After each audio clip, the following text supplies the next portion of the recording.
鲁斯原来有这么帅的一面。穿上西装短裤，初恋的脸也变了。到了一定阶段，女生会突然开始偏爱成熟的服装搭配，追求风格的转变。从稚嫩的学生风搭配变成成熟御姐风的搭配，并不是那么容易，翻车显老气也是家常便饭。一向走可爱路线的赵露思，最近尝试了难得一见的御姐风造型，换上西装短裤，初恋脸变 A， 这才发现原来赵露思还有这么帅的一面。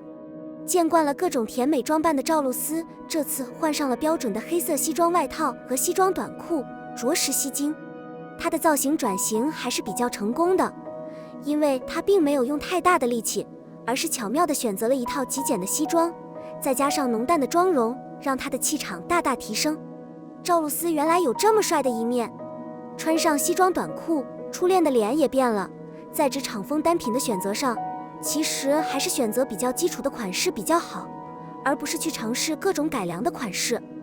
因为现在很多经过改良的西装和制服，已经完全破坏了西装原本的职场风，变得过于随意或者女人味十足，不足以让你用衣服来穿出强大的气场。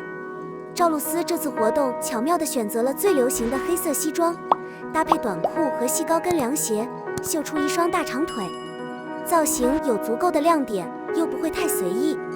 其实夏季职场穿搭也可以考虑这样穿，当然前提是你的办公室没有明确的着装要求，因为标准的职场套装夏装大多是长裤或者及膝的衬裙。赵露思原来有这么帅的一面。穿上西装短裤，初恋的脸也变了。而不是选择什么颜色，我可以分享的实际上是应该避免哪些颜色。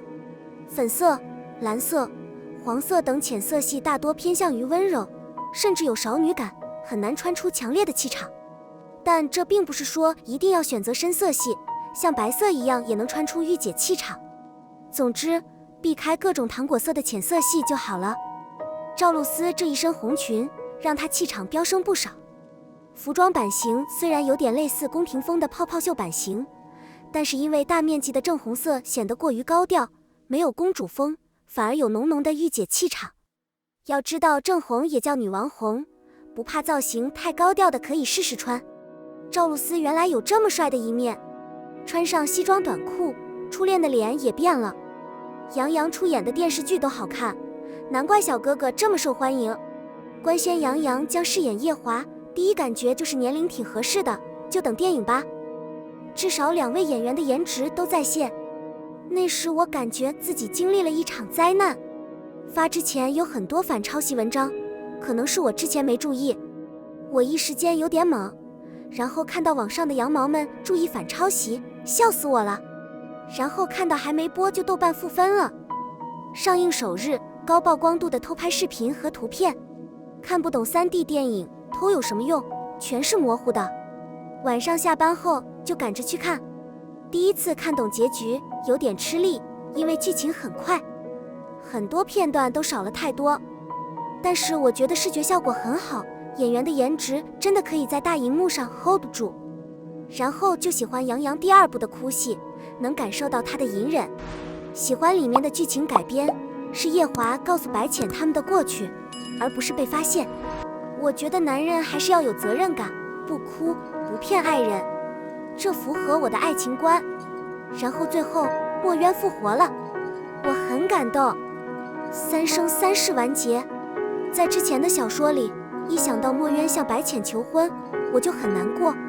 当然，电影还有很多不完美的地方，但是当我第2天走出电影院，看到网上的评论时，第一次我体会到营销的威力，我体会到了网络暴力的威力，体验黑白颠倒的感觉，还有我的无力感。我中了一种叫杨洋的毒，无药可救，求各位大神给我解药，不然我只会沉迷于杨洋的颜值、声音、身材。个人一直是3月剧的粉丝基本都是以角色设计为主，节目一播出就结束了，很少向演员本身宣传，因为大部分演员在认识对方的时候更多的是失望，所以我喜欢我喜欢的人。演员逐渐淡出，本以为自己见过无数美人，对小鲜肉免疫了，可是自从看到肖奈之后，我整个人都不好了，连续几个晚上在夜深人静的时候都能感觉到自己的心在有力地跳动着。不过这种情况并没有持续多久，不然真怕自己就这么猝死了。一开始以为杨洋自己就是这么高冷，但是看到活宝果的广告他就懵了。杨洋怎么笑得这么傻？看了 B 站的棒棒糖视频后，他才知道这人还真是个二手货。这白痴怎么能演肖奈若白张起灵，简直毁三观。不过我是越来越喜欢了，回头一看，肖奈有点演技，所以作为演员保持一定的曝光率是很有必要的。我就是喜欢专心舔屏，我喜欢一个名人到这种程度，我更了解他，每次走进去都爱他10倍。娱乐圈的粉丝自认为看够了，我觉得我可以无视，但这种事情真的落在了我喜欢的人身上，一点都不含糊，真的是钻心的痛。每天醒来都有新消息，有时候一天不止一个，从电影上映到下一部上映，数不胜数，天天浪，通告多得我气得喘不过气来，心想这对夫妻真要把他整死，好怕自己喜欢的弟弟会这样郁闷孤独，好想好好保护他，不让他承受那么多。可是他又出现在了生日会上，就好像这些事情从来没有发生过一样，还是那么的阳光可爱。我想我没有喜欢错人，谢谢你，杨洋。限薪令初见成效，但鹿晗、杨洋等一线明星5000万年薪仍难签。作为高薪行业，明星片酬一直都很高，有的明星片酬甚至上亿，让外界感到意外。问，在影视剧方面，明星单集片酬最高不能超过100万，总片酬不能超过5000万。政策出台后，现在效果如何？日前，由中国电视剧制作行业协会等单位出品的《中国电视剧2018行业调查报告》给出了明确答案。报告中，120位圈内人士对明星限薪令发表了看法，49.2%的人表示确实有项目和明星在考虑调薪问题，但仍有13人表示顶明星还是抢手的，像朱一龙、鹿晗、杨洋等当红一线明星，5000万的片酬很难签。但对于普通明星来说，为了适应市场环境，确实大部分都已经开始自己减薪了。至于顶流明星，因为大部分影视剧还是希望请来一线大牌来拍戏，所以这些顶流明星并不缺乏拍戏的机会。不过虽然现在的5000万片酬看起来还是很高，但是相比之前的片酬几亿，这个数额减少了不少，效果还是很明显的。顶级明星之所以贵也是贵的，因为在付出了高额片酬之后，制片方不仅可以请到顶级明星来拍摄，更重要的是可以节省大量的宣传费用，因为那些炒作顶级明星背后的团队会利用他们的影响力不断宣传他们的最新影视剧，这样的宣传公式比普通的线下宣传靠谱得多。影视剧方面，2018年电视剧整体储备量较2017年也有所下降。2018年录播电视剧1163部，较2017年整体下降0.5%。行业规律以量取胜，正在悄然发生。这对于观众来说，无疑是一件好事。现在的观众对影视剧的要求越来越高，手撕恶魔之类的粗制滥造的电视剧层出不穷。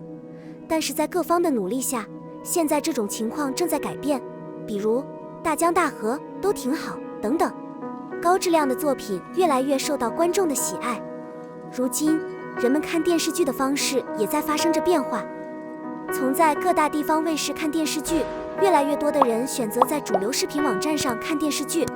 但是，随着各大视频网站的野蛮暴涨，也出现了很多不得不面对的问题，比如流量为王、恶意刷数据等问题层出不穷。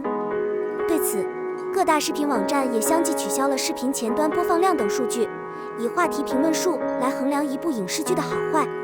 在回归理性发展的同时，2018年点击率首次低于上年，仅有4部点击率过100亿的优秀网剧是《延禧攻略》和《如懿传》。仅限电视剧。其实，限薪令对于演员和观众来说都是一件好事。去掉高额片酬后，演员们就不会像以前那么浮躁了。而且演员片酬降低后，影视剧的制作成本也会大大降低，省下的钱无疑会提升影片的整体水平和电视剧，所以限薪订单是双赢的。相信在各方的不断努力下，未来影视行业会逐渐走向正规，也会产生更多更好质量的影视作品。